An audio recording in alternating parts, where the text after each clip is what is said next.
का हमारा कार्यक्रम था। अभी जैसे शीशपाल जी ने बोला और सारा देश देख रहा, देश क्या दुनिया देख रही है आज से, क्योंकि मीडिया, सोशल मीडिया दुनिया के हर कोने में पहुंच चुका। सबको पता है क्या हो रहा। दुनिया देखती है कि भारत की संसद में क्या होता है। बड़े दुख की बात है, ये जो पूरा सत्र चला संसद का, लोकसभा हो, राज्यसभा हो, चलने नहीं दिया। और सबसे ज्यादा दिक्कत कहां से आई? सत्ता पक्ष से। विपक्ष का काम होता है, विपक्ष का काम होता है कि हम लोगों की बात को उठाएं, लोगों के मुद्दों को उठाएं। और अगर विपक्ष नहीं होगा तो लोकतंत्र भी मजबूत नहीं हो सकता। अंकुश लगाना भी जरूरी होता है, विपक्ष की आवाज सुनना जरूरी होता है। विपक्ष का काम है कि लोगों की बात को उठाएं, सरकार को चौकन्ना न करें। और जो समझदार सरकार होती है वो विपक्ष की बात को सुनती है, विपक्ष को पूरी इज्जत देती। ये हमने शुरू से देखा, चाहे आजादी की लड़ाई हो, उसके बाद संविधान की जो हमारी कमेटी बनी संविधान बनाने की, कॉन्स्टिट्यूएंट असेंबली, उसमें देखा, उसमें सबको साथ लिया गया, सभी पार्टियों को साथ लिया गया जब संविधान बना। और उसके बाद जब हमारे पहले प्रधानमंत्री नेहरू जी बने, उन्होंने भी ऐसी नींव रखी। जब संविधान की रचना करने की बात आई कि कौन इसका मुख्य रचयिता होगा, किसमें ऐसी काबिलियत है, तो सबकी नजर, गांधी जी की नजर, नेहरू जी की नजर, सरदार पटेल की नजर, सबकी नजरों में एक ही व्यक्ति देश में, इतने बड़े देश में एक ही व्यक्ति आए और वो थे बाबा साहेब भीमराव अम्बेडकर। देश नया बनने जा रहा था। दुनिया में कई देशों में संविधान बन रहे थे, लेकिन लोग फिर भी संघर्ष कर रहे थे और जो दबे कुचले थे दुनिया भर में संघर्ष कर रही थी। महिलाएं संघर्ष कर रही थी अपने वोट के अधिकार के लिए।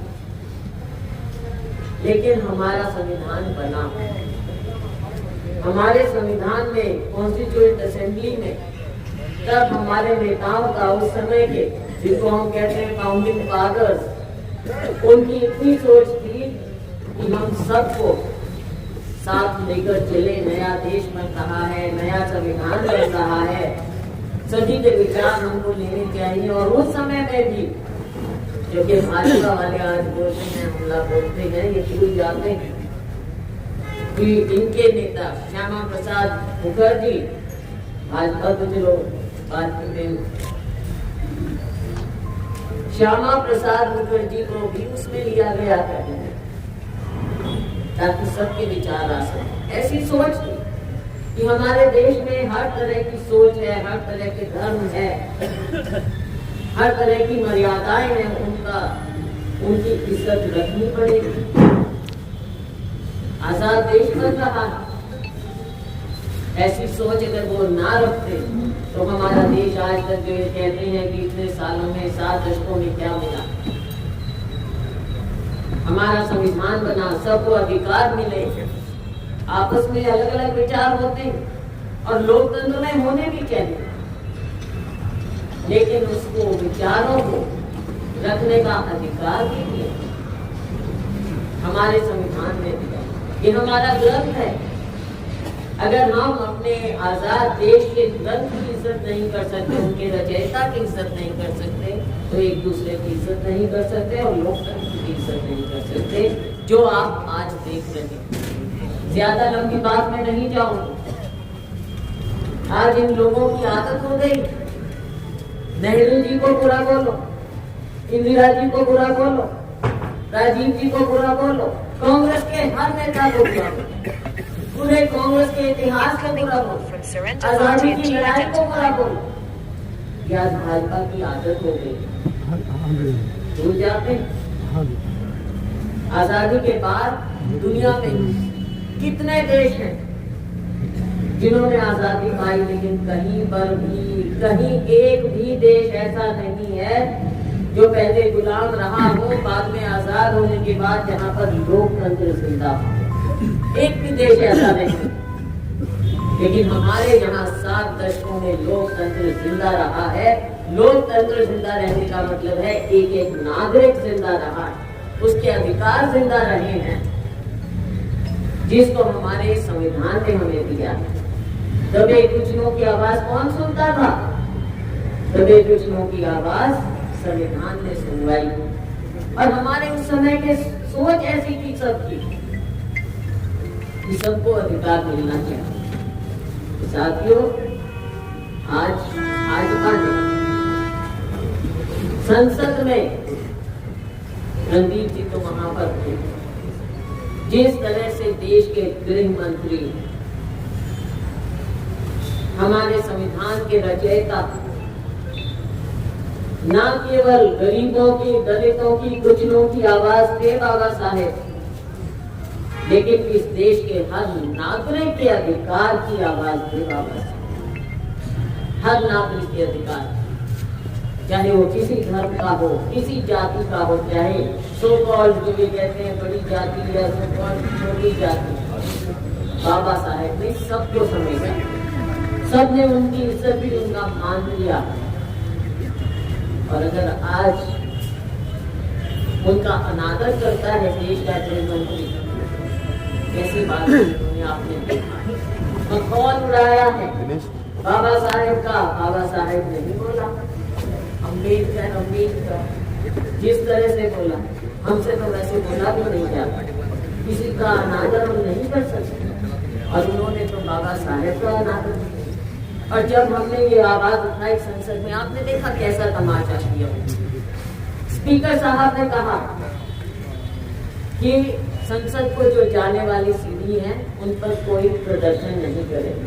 कांग्रेस पार्टी हमेशा बातों को मानती है, इज्जत देती है, आदर करती है। स्पीकर साहब की बात का आदर किया, हम पौड़ी पर नहीं खड़े हुए, हमने नीचे प्रदर्शन पूरे अनुशासित ढंग से हमने किया। देखते थे, रोज हम करते थे, हाथ में लेकर, समय से करते, समय से खत्म करते, जाके संसद में हम हिस्सा लेते। लेकिन जब इन्होंने ऐसी बात की तो साथियों, देश के लोगों की आवाज को, बाबा साहेब की आवाज को हम ऐसे उठाना नहीं पड़ेगा। हमने आवाज उठाई, हम बाबा साहेब के स्टैचू के पास गए और वहां से हम बड़े अनुशासित ढंग से सदन की ओर गए। लेकिन वहां पर क्या देखा कि सत्ता पक्ष सीढ़ियों पर खड़े हैं। हम तो हाथ में कागज के प्लैकार्ड्स लेकर चलते हैं, क्योंकि हम मानते हैं सदन की मर्यादा को। लेकिन सत्ता पक्ष ने हाथ में सोटियों के ऊपर प्लैकार्ड्स लिखे हुए थे, सोटियों के ऊपर, जो कि अलाउड भी नहीं है। सत्ता पक्ष ऐसे काम करेगा? सोटियों पर लगा रखे थे उन्होंने, और फिर हमारा रास्ता रोका। जब हम सीढ़ियों पर खड़े होते थे, वहां का जो स्टाफ होता है सिक्योरिटी का, वो रास्ता बनाकर, हमने कभी किसी का रास्ता नहीं रोका, सब सदन में जा सकते थे, कोई नहीं। लेकिन इन्होंने हमारा रास्ता रोका, इन्होंने धक्का-मुक्की की, इन्होंने हमारे अध्यक्ष खड़गे जी के साथ धक्का-मुक्की की, बोली हमारे सामने, प्रियंका जी के साथ, राहुल जी के साथ। और ये तो उल्टा चोर कोतवाल को टांग, चोरी और सीना चोर, उल्टा राहुल जी को भी बोलते। असली मुद्दे से ध्यान बांटने के लिए किया जाता है। असली मुद्दा क्या है आज के दिन, उससे ध्यान नहीं भटकना चाहिए देश का। एक एक नागरिक तक हमने लेकर जाना है, हर गांव में, गली में, मोहल्ले में बताना है, हर ब्लॉक में हमें जाना है कांग्रेस पार्टी ने। कि किस तरह से बाबा साहेब का अनादर किया गया, कैसे ये लोगों को बांटने की कोशिश करते हैं, कभी धर्म पर, कभी जाति पर, और असली चेहरा इनका सामने आ जाता है। ये दलित विरोधी भी है और ये आम नागरिक विरोधी भी, किसान विरोधी। आज किसान बैठा है, सरहद पर बैठा है, हरियाणा पंजाब, तो ऐसे लगता है, मैंने कहा कि जैसे इंडिया पाकिस्तान में। और कल्यावाद जी की हालत बिगड़ती जा रही है, कोई सुध नहीं है, ना भाजपा को ना आप पार्टी। किसानों की कौन सुने? अगर हम किसान की आवाज उठाते हैं, राहुल जी ने उठाई, प्रियंका जी ने उठाई, दोनों सदनों में उठाई, ठाकरे जी ने उठाई, आपने रणदीप जी को सुना, इन्होंने उठाई, सबने उठाई, हम उठा रहे हैं। लेकिन ये किसान की आवाज को दबाने जो वायदा किया इन्होंने 2 साल पहले, आज उसका नामो निशान है। वादा खिलाफी किसने किया? भाजपा ने किया।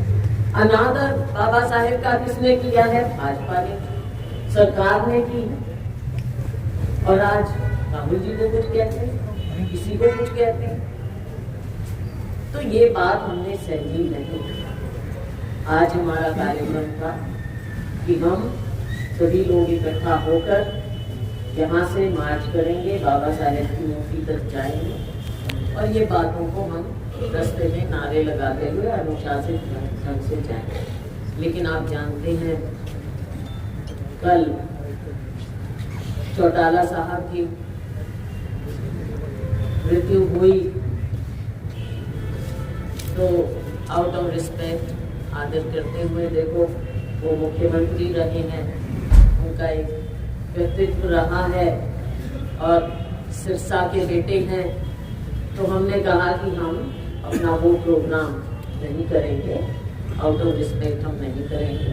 लेकिन जो मुद्दा है, आज कुछ लोग, क्योंकि फिर प्रोग्राम कैंसिल की भी बात हुई, कई बात हुई, तो हमने कहा कि जो लोग यहाँ आ जाएंगे, हम कम से कम आप सबको अपने मुद्दों के बारे में जरूर अवगत करा देंगे, ताकि आपको मालूम हो ये बातें, और आगे हम जगह जगह जो जाना है, नीचे हर स्तर पर हमें इस बात को उठाना है। तो हम आज कांग्रेस भवन में ही अपनी बात रखेंगे, यहीं पर बात रखकर प्रेस नोट हम दे देंगे। तो हम वो आउट ऑफ रिस्पेक्ट हम मार्च नहीं कर रहे हैं, लेकिन मुद्दा है और मुद्दा ये रहेगा, और ये मुद्दा और ज्यादा लोगों के बीच में जाएगा। कि हमारा एक नेशनल प्रोग्राम है और हर कांग्रेस जन का ये फर्ज बनता है कि हम इन मुद्दों को उठाएं और लोगों के पीछे जाएं और इनका भाजपा का असली चेहरा सामने दिखाएं। पिछला चुनाव हुआ, आप सबने बढ़ चढ़कर उसमें भाग लिया। कांग्रेस पार्टी को कम से कम रणदीप जी आपके यहाँ भी ठीक रहा, नतीजा हमारा ठीक रहा, अम्बाला का ठीक रहा, तो हमारे लोगों ने तो बहुत मेहनत की और उम्मीद भी थी सरकार बने। लेकिन मैं उन चीज़ों पे आज ना जाकर, नहीं बनी कोई बात नहीं, हम विपक्ष में हैं, लेकिन अपने फर्ज को हम नहीं भूलेंगे। ठीक है ना रणदीप जी, आप बल्कि और विस्तार में बताएंगे इन बातों को, तो मैं अपनी बात को नहीं विराम देना चाहूंगी कि हम आउट ऑफ रिस्पेक्ट वो कार्यक्रम नहीं कर रहे, लेकिन मुद्दा अपनी जगह है, मुद्दा ज्वलंत है और मुद्दा लोगों तक हम सब ने ये संदेशा लेकर जाना है। मैं रणदीप जी